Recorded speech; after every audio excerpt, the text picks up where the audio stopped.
Mercredi 29 mars 2023, journée mondiale des nuages selon Mathieu Simonet. Mesdames et messieurs, bonsoir. C'est l'heure de la grande édition du journal télévisé 100% environnement sur Planétaire Terre TV.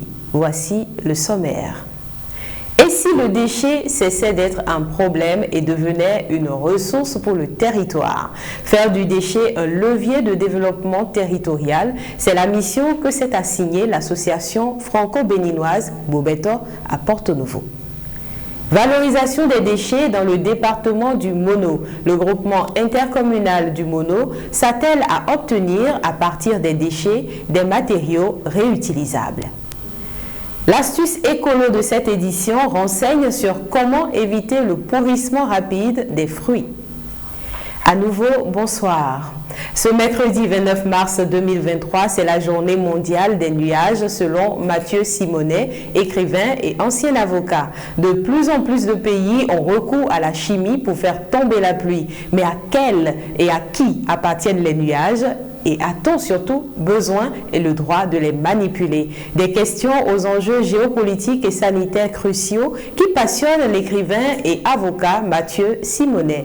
Pour alerter l'ONU sur les dangers d'une possible guerre des nuages, il milite pour la création d'un statut juridique des nuages et l'institution d'une journée internationale des nuages chaque 29 mars. À Porto Novo, la capitale du Bénin, l'association franco-béninoise Bobeto réalise des merveilles. Bobeto fait en effet du déchet un levier de développement territorial. L'association Bobeto est une association franco-béninoise qui œuvre à faire du déchet un levier de développement territorial. Donc nous voulons monter des filières inclusives et durables de valorisation qui vont permettre à la fois de nettoyer l'environnement, de créer des emplois verts et de transformer ces déchets en des biens qui vont pouvoir servir à la population, notamment aux plus démunis. Alors les briquettes, l'idée c'est de faire un combustible à partir des résidus disponibles sur le territoire plutôt que d'utiliser du charbon de bois. Donc nous avons des partenariats avec des imprimeries pour récupérer du papier, avec des scieries pour de la sciure de bois. Et avec les groupements agricoles, nous récupérons des rafles de maïs et des coques de noix de palme, carbonisées ou non. Donc le principe est de faire une pâte avec ces différents résidus que nous dosons. Et ensuite, cette pâte est compressée avec une presse manuelle, ce qui permet d'en faire un combustible qui est mis à sécher au soleil avant de pouvoir être utilisé. Nous en sommes actuellement à la 35e composition, puisque l'idée, c'est un processus d'innovation participative où les ménages nous donnent leur retour. Donc les premières briquettes qui étaient réalisées plus avec des déchets ménagers, des déchets de jardin, ne satisfaisaient pas les ménages. Donc à mesure qu'on faisait des tests, on a réussi avec cette composition à atteindre un très bon pouvoir calorifique, à réduire la fumée, et donc maintenant ça plaît à nos bénéficiaires.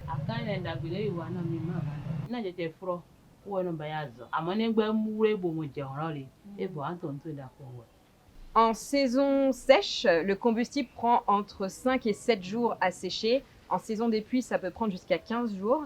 C'est pour ça qu'on travaille sur la fabrication d'un séchoir solaire pour arriver à réduire ce temps à 2 jours.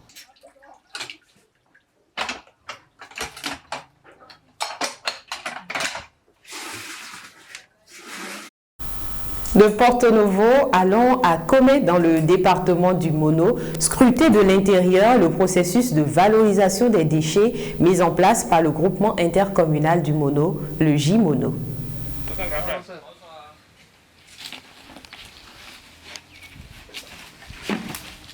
Ici, sur le centre de dépôt contrôlé des déchets solides ménagers de J-Mono, nous accueillons les déchets des communes de Grand Popo et de Comé. Une fois que les déchets sont accueillis sur le site, nous faisons d'abord le tri des déchets pour séparer les déchets catégorie par catégorie. Les déchets biodégradables à part, les déchets plastiques à part, les cartons à part, ainsi de suite, le sable à part, les inertes à part, les cailloux et autres à part. Donc, après le tri, nous traitons les déchets catégorie par catégorie. Je prends le cas des déchets biodégradables. Pour les déchets biodégradables, on les utilise pour faire le compost amélioré qui est utilisé dans l'agriculture comme fertilisant. On utilise aussi les déchets biodégradables pour produire du biogaz qu'on peut utiliser pour la cuisson. Pour les déchets papier, on utilise les papiers pour fabriquer des bûches combustibles qu'on utilise pour faire la cuisson en lieu et place du charbon de bois. Nous utilisons par rapport au plastique, nous recyclons les plastiques, on les rassemble et lorsque ça atteint une certaine taille, on les revend. Quand on produit le compost, on utilise une partie pour faire du maraîchage en champ témoin, pour montrer à la population comment le compost est mieux par rapport aux autres engrais. Et le reste du compost est revendu.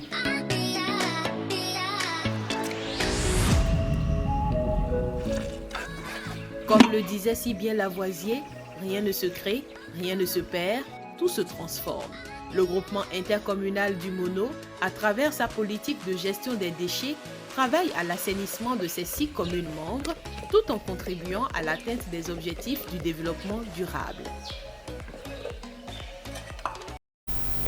Restons dans le registre de la gestion des déchets avec les animateurs de la Société de gestion des déchets et de la salubrité SGDS. Conscients des écarts comportementaux des populations de Tchaoupamé, Avotrou et des quartiers environnants, ces jeunes accompagnés de la police ont mené une action de sensibilisation sur le terrain afin d'amener les populations à ne plus jeter les ordures sur les artères. Reportage. L'incivisme chez la population dans les quartiers Avotrou, Tchaoupamé et Souléré devient récurrent. Dans une démarche de sensibilisation, les jeunes responsables de la Société de gestion des déchets SGDS se sont rapprochés des populations de Tchaoupamé et environ. L'urgence, c'est d'amener les riverains à ne plus déposer les déchets sur les TPC. Ce n'est pas facile de nettoyer les artères chaque jour, chaque nuit, pour que la population puisse bénéficier d'un cadre de vie, un cadre de travail sain. Mais certains individus, certains de nos compatriotes, ils préfèrent jeter les ordures n'importe où, ils ne veulent pas les mettre dans les bacs prévus pour cette cause. Certains n'ont même pas des poubelles chez eux. Malgré les dispositions mises en place, certains riverains ne sont pas encore prêts à laisser leur habitude. Il y a des dépôts de poubelles qu'on a payés nous-mêmes. Bon, on a ça devant notre portail. Il y en a qui mettent dedans. Mais il y en a qui mettent ça dans l'eau, ils jettent ça dans le caniveau et tout ça. Donc, tout le monde depuis l'éducation, c'est depuis la maison. Donc, chacun avec comment il se gère. Il y a certains même qui font le déplacement jusqu'au niveau de ces bacs-là. Et au lieu de mettre ces ordures à l'intérieur, ils préfèrent les mettre juste par terre là. Donc, nous sommes en train de sensibiliser les gens pour qu'ils ne puissent pas continuer dans ce sens-là. Dans ces localités, le ramassage des déchets se fait 2 fois par semaine. La société invite les riverains à une prise de conscience. Chaque ménage reçoit le passage des opérateurs 2 fois dans une semaine. Soit c'est le lundi et le jeudi, soit c'est le mardi et le vendredi, soit c'est le mercredi et le samedi.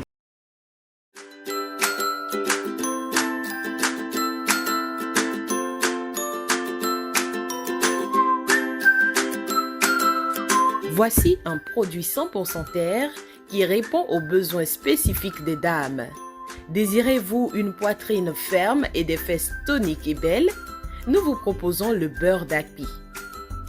Avec ses propriétés naturelles, le beurre d'Akpi saura combler vos attentes. Le beurre d'Akpi est une merveille de la nature.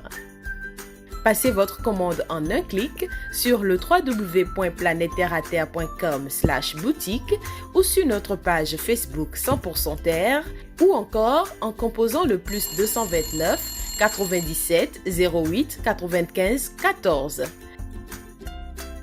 100% Terre, le bonheur est dans la nature. 100% Terre, un produit de Terre à Terre Bénin. Page santé à présent, l'endométriose est une maladie gynécologique mais aussi liée à l'environnement. Dr Stéphane Ploto, gynécologue au centre hospitalier universitaire de Nantes, a lui-même soutenu une thèse en 2016 sur le lien entre exposition aux polluants organiques persistants et endométriose.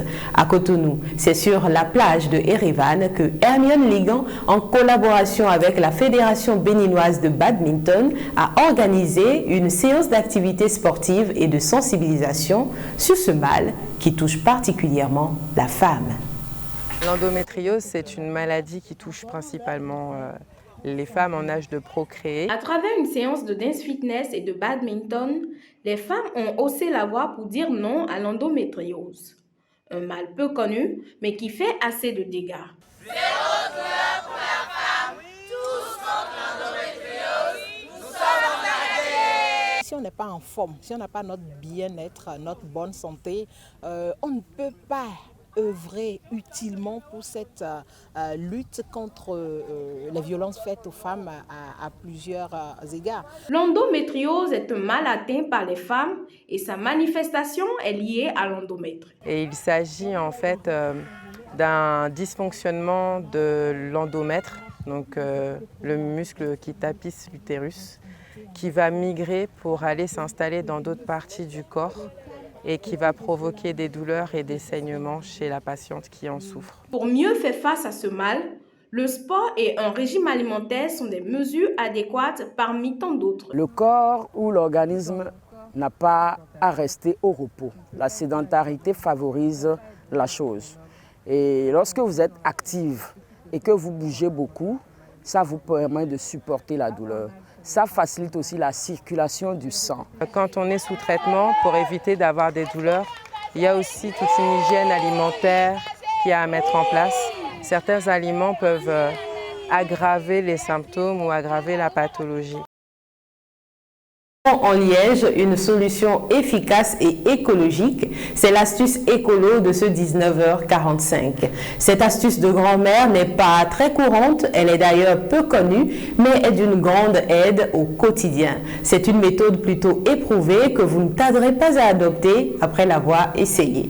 Pour la mettre en pratique, vous avez besoin d'un bouchon en liège qu'on va couper en deux avec une paire de ciseaux. Mettez ensuite les deux moitiés obtenues dans votre corbeille à fruits et là, vous pouvez prolonger la durée de vie de vos fruits, bananes ou encore oranges. Comment ça marche ?